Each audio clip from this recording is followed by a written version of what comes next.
Les juges rouges.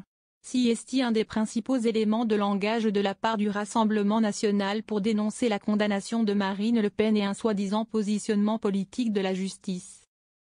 Une expression lâchée par le président du parti, Jordan Bardella, mardi 1er avril sur Europe 1 et CNews, estimant que la sanction de la justice se tourne souvent contre un camp politique plus que contre un autre, à l'appui des affaires contre Nicolas Sarkozy notamment. Jordan Bardella accuse le syndicat de la magistrature d'extrême gauche, qui représente une part considérable des magistrats, laissant entendre que quand on est jugé par ces profils-là, on n'est pas jugé objectivement. Un terme de juge rouge jugé objectif par le ministre de l'Intérieur Bruno Retailleau, interrogé jeudi sur France 2. Un terme né dans les années 1970. Traditionnellement, le rouge est la couleur de la gauche et notamment du communisme et du socialisme. Le drapeau rouge est notamment le symbole du mouvement ouvrier et des mouvements révolutionnaires depuis 1848. L'expression de juge rouge désigne donc des juges de gauche. Cette expression voit le jour dans les années 1970, après l'action de certains magistrats. Elle est notamment popularisée par la une du magazine Paris Match du 25 octobre 1975, ils veulent une nouvelle justice.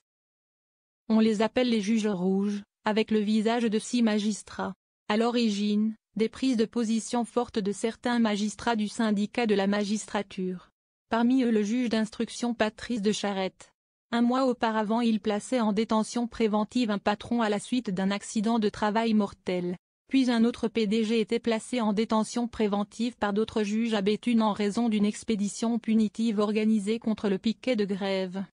Le patronat local est alors en colère et 500 patrons locaux manifestent devant le tribunal de Béthune, rappelle Politi. Les patrons ne supportent plus l'institution judiciaire quand elle cesse de fonctionner à leur profit, explique le juge de Charette. Mon ambition est simplement d'appliquer la loi de la même façon à tout le monde. Je ne suis pas du tout d'accord avec cette expression, de juge rouge, note de la rédaction. Mon ambition est simplement d'appliquer la loi de la même façon à tout le monde, poursuit-il dans ce reportage du 24 juin 1978.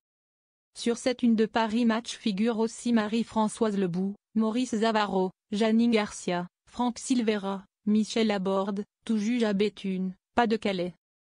Point commun de ces juges, tous font partie de syndicats de la magistrature, fondé en juin 1968, syndicat aujourd'hui ciblé par Bruno Retailleau.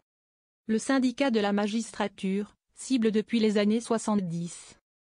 Dans la foulée de sa création, plusieurs membres du syndicat de la magistrature se font connaître pour leur prise de position, bien avant cette une de Paris Match.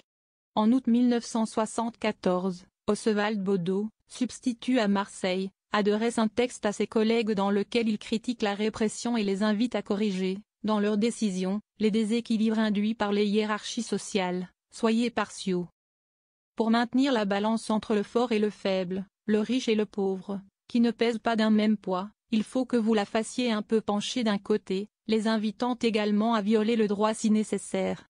Une procédure disciplinaire est alors lancée par le ministère de la Justice, mais aucune sanction n'est prononcée sous pression du syndicat.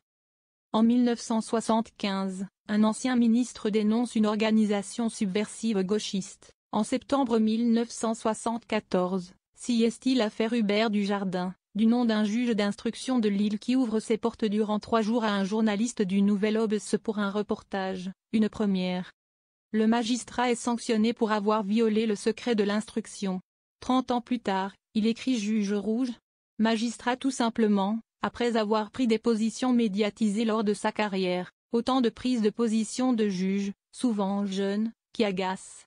Quelques jours avant la une de Paris Match consacrée au juge rouge, l'ancien garde des Sceaux Jean Foyer publie dans Le Figaro une tribune intitulée Des juges contre la justice. Il y accuse le syndicat de la magistrature d'être en réalité une organisation subversive gauchiste ayant pour objectif la conquête du pouvoir au sein de l'institution judiciaire par le biais de l'École nationale de la magistrature. Jacques Bidalou, le juge rouge. Quelques années plus tard, Jacques Bidalou est même surnommé le juge rouge.